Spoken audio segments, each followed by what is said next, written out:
Hello there, mathletes. Welcome back to Math Jamboree.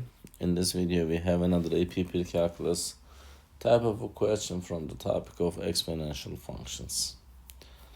Let's solve it together. The exponential function f is defined by f of x equals a times b to the power of x, where a and b are positive constants.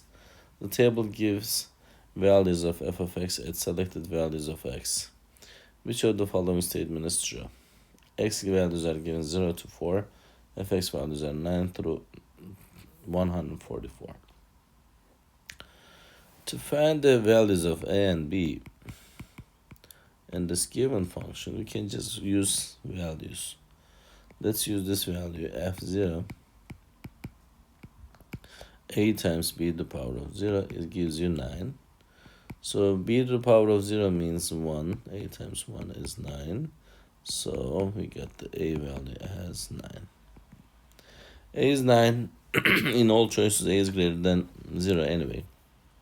But to find the value of b, I'm going to use f1 value.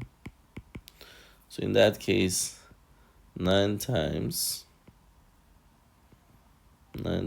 b to the power of 1 is equals 18. We're using now this data. So 9b is equals 18. So the b value is, if we will divide both sides by 9, we get 2. As you can see, b is greater than 1.